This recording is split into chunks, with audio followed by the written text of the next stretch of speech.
Hey, good morning. Welcome back to the Tattered podcast. Today, I want to talk about something our profession gets backwards far too often. Mental wellness does not begin after a critical incident.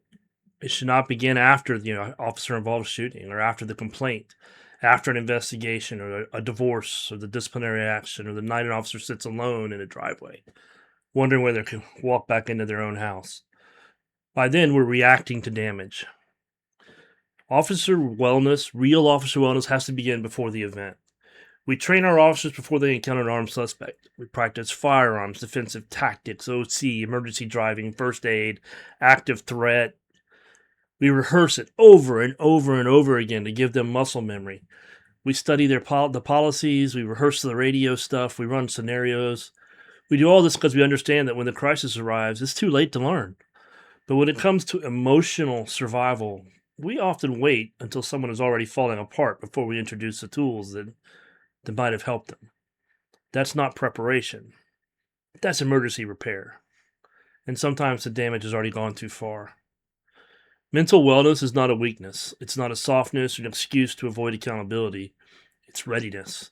A mentally prepared officer is more capable of making a good decision under pressure. They're more likely to recognize when stress is affecting their judgment, their family, their sleep, their patients, and their relationships. They're also more likely to ask for help before a problem becomes a crisis because we need to normalize it. We should never hold an officer back when they seek help. Never. We should prepare officers to understand this profession will affect them. The day they graduate from the academy and they graduate with their PTSD backpack, that backpack's not empty. They're bringing all the trauma of their early childhood life is already in there. So you may have an officer who lived a good childhood who's got a few little grains of sand in that backpack, and he's not going to have a problem potentially for years. But you might have somebody whose backpack is already full because they grew up in an abusive relationship, an abusive mother or father or an alcoholic, and they've already got a lot of trauma back there. And it really doesn't matter what the trauma is. Trauma is trauma. This doesn't mean every officer will develop a mental health condition. Two-thirds, if that number doesn't get your attention, that's 67% is the last number I heard. I think that's kind of low because, we're pretty terrible at reporting our problems. It means repeated exposure to trauma, conflict, exhaustion, death, human suffering, public criticism, organization pressure. It all has consequences. And pretending otherwise doesn't make any officer tougher. It just makes them less prepared. Officers should start hearing this in the academy, but it needs to be reinforced during field training, during annual training, during promotions, and throughout their career. This job's going to leave marks. It's going to leave scars. Some are obvious, but others may not appear for years. You got to pay attention to them. Because most officers don't suddenly wake up one morning completely overwhelmed. There are smaller signs first. They stop sleeping well. They become irritated over things that normally would not bother them. And I'll tell you right now, my wife would say that's me. I get irritated whenever something's bothering me, and then I'll get mad because the computer didn't boot up right or something. They withdraw from their families. They don't answer their calls from friends. And they drink a little more. They lose interest in stuff they once enjoyed. Maybe they sit in their patrol car longer after shift.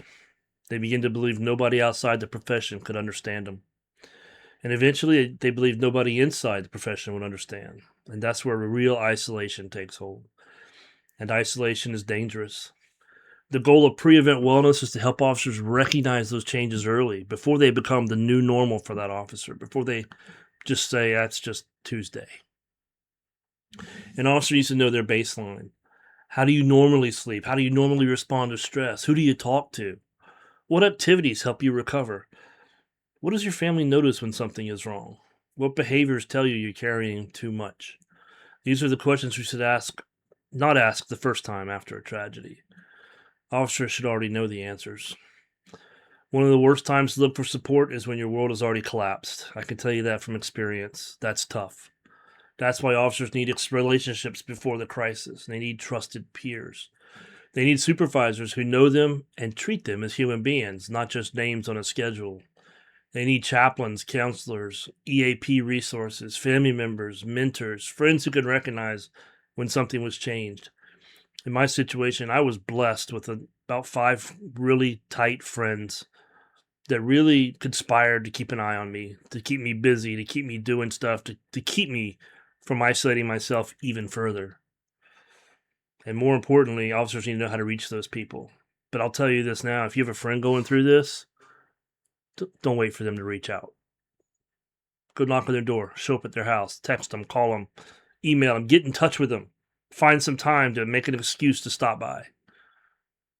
Because you never know where they're at and what they're thinking, and that you're showing up. Just showing up can be what saves them that day. Resources that are buried on a website is not a wellness program. I recently working on a wellness project, and I contacted our HR department about our wellness resources, and they referred me to the e-learning that all new employees go through. That's all they had, e-learning. I don't know about y'all, but e-learning, I learned very little e-learning. Kids today may have, because of COVID, they might have learned to do it, but my generation, staring at a computer, if I'm not taking notes, it's not doing anything for me. A phone number or a poster on the wall demanding they have an app on the phone or you will be in trouble. Yeah, that's not exactly a culture of support. That's a culture of intimidation, and that really doesn't lend itself to people actually wanting to use the resource or the app. Resources need to be visible, credible, confidential, and present before that officer needs them. This is where pre-peer support comes in. We need those relationships already established. So when you do have a problem, the officers already know who's on peer support. They already know who they'd like to talk to. And they know they can trust that person. You know, the peer support team can't just meet by itself. It's got to get out and meet the officers. It's got to be willing to talk to the officers and let the officers know they're there and let their families know they're there. Because you never know who might call. You might get a call from a wife of an officer saying, hey, so-and-so's having a lot of trouble. Can you talk to him? And that's a huge warning sign, right? You should know the chaplain. If you have an agency chaplain, that's great. You know, they should understand confidentiality and what peer support means in different states. You know, in South Carolina, where I am, peer support is very protected by the state. South Carolina doesn't get it right all the time, but when it came to peer support, they wrote the law, and it's written well. Can't be used against you, can't be used in court, completely confidential. I know some states don't have that blessing, but you need to understand the rules of confidentiality, emphasize them, and know that there are counseling options available, and be able to refer people there before they reach a breaking point. If your peer support and you get into it, you realize this is over my head. Well, number one, call for backup. That's what we do in law enforcement. Call for backup, and then we reach out and find a professional because they're there to help. The resources are there. But that familiarity that they have with these people, those relationships will reduce the fear. When help is already part of the culture and people know it's coming and it's not a surprise, using it doesn't feel like an admission of failure. It just feels like using another piece of equipment. It's another tool in their belt. Leadership has an enormous responsibility here. We cannot simply tell officers, take care of yourself, and then create an environment that punishes honesty when they tell us they're having trouble. An officer will not admit they're struggling if they believe every conversation will affect their reputation, assignment, promotion, or career. When I say confidential, it has to be confidential. Unless they're going to kill themselves or someone else, it stays confidential. Leaders have to explain the difference between seeking help and being able to perform the job. There are some levels of problems that would mean that you might have to come off the street for a little while. Maybe it's gotten to that point. The idea of this system, though, is to address these problems before they reach that level so that we can make sure we don't have to do that. Because when you do that, you're destroying their identity. You're taking it away. They're not automatically the same thing. In fact, seeking help early maybe what allows the officer to continue performing even more effectively. Supervisors are our first line of defense against this, and they have to know their people. They've got to talk to their people, not just their numbers, their productivity, how many cars they stopped. Not that stuff. They need to know their people. When an officer that's dependable starts showing up late all the time, withdrawing, makes unusual mistakes, reacts with anger, the response isn't always discipline. Sometimes it just needs to be a question. What's going on? And we need to listen long enough to hear the real answer. Remember to ask twice, because what's the first answer going to be? I'm fine. I'm good. I'm living the dream. Okay, great. What's the dream? Go beyond. Ask again. And don't forget their families. Their families are usually the first people that are going to notice a change, but they may not understand it. They may write it off to marital difficulties or something else. They may not even realize that the job is what's affecting this person. They may think they're just tired, angry, distant, no longer interested in the relationship. When I worked midnight shift, the last day of midnights, I would stay up all day, because if I didn't, then my days off weren't really days off. The family called it Grump Day. Today's Grump Day. Avoid dad. Avoid dad. I was tired. I was grumpy. Wasn't because of my mental health, although it probably did affect it to a degree. But my family just knew dad's doesn't want to deal with stuff today. So we need to do a better job for our families and try to prepare them for what police work can look like over time. And I want to engage families as part of our peer support group so that our families know our peer support people, and they're willing to talk to them and call them. They should understand common stress reactions and know what could potentially be going on, and understand that the department has resources. They should know who they contact when they're worried, right? I know this person's on peer support. Let me give them a call. Where's that sheet they gave me with all the resources? I don't want to talk to somebody at the department, but I want to talk to somebody at 988 about this. There's lots of things we can do to make that easy, because it can be difficult. Police officers are used to being in control. We solve problems, we protect other people, and we don't like being told that we're changing. But the people closest to us may see that change well before we ever do, and we should listen to them. And no matter how much it feels like it'll solve the problem, removing yourself is not the solution. Every officer should have a personal wellness plan well before a crisis. It doesn't have to be complicated. Just know who you'll call. Know where you'll go for confidential assistance. Know that healthy activities help you decompress. Know what behaviors you need to watch out for. Let your family know what they should do if they're concerned. Trust them with that information.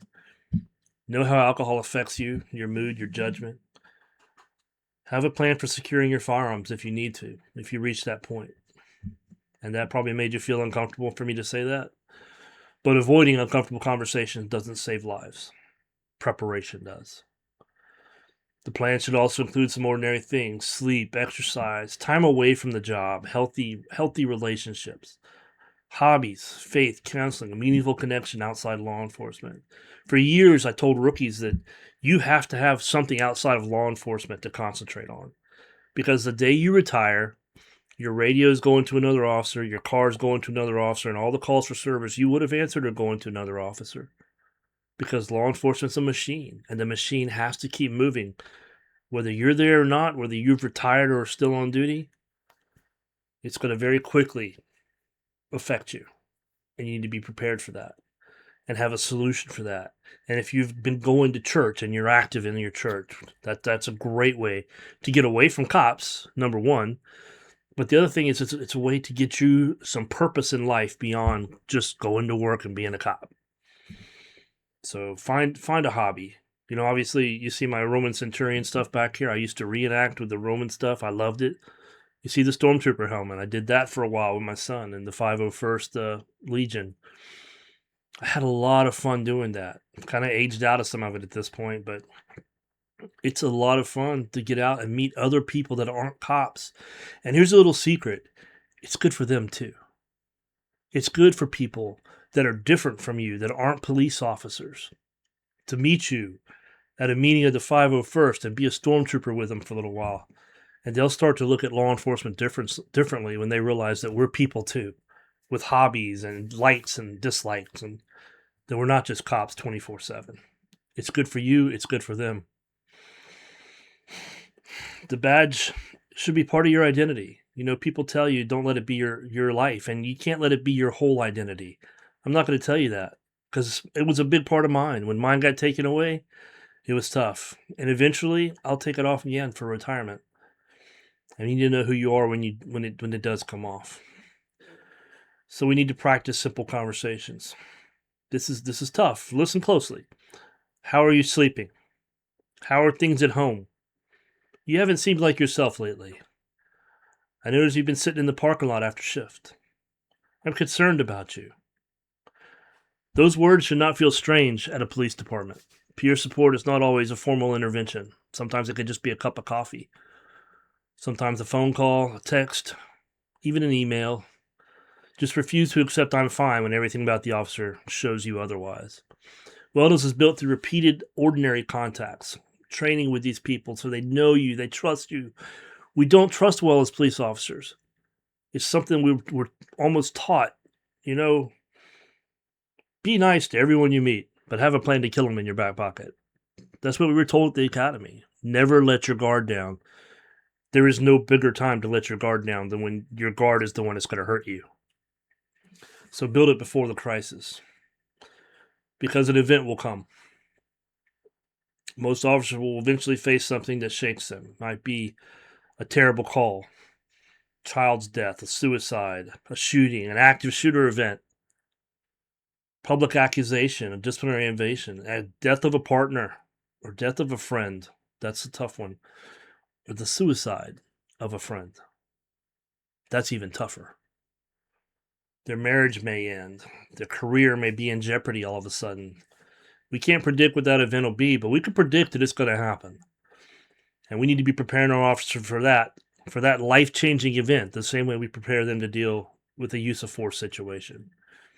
And it's not that our officers will never feel pain. An officer that can't cry isn't worth their weight in feathers. It's just not worth it. Officers should be able to cry. They should understand life is tough. People make mistakes.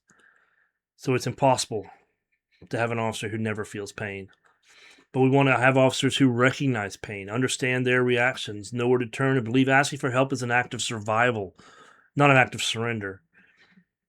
And in truth, if we have an officer who's been through this, we will have a better prepared police officer to help others. You cannot wait until the line phrase to decide that mental wellness matters. By then, someone may be hanging by the last thread. So we need to build relationships now, teach the warning signs, introduce the resources, train our supervisors what to look for, prepare families for what law enforcement really means. Have the uncomfortable conversations now, because prevention doesn't begin after the crisis. It begins on an ordinary day before anybody realizes a crisis is coming. And to the officer who thinks they should carry everything alone, you were never supposed to. You matter. The blue line is thin enough. Do not make it thinner than suffering in silence. Stay in the fight. The sun will rise tomorrow. I promise.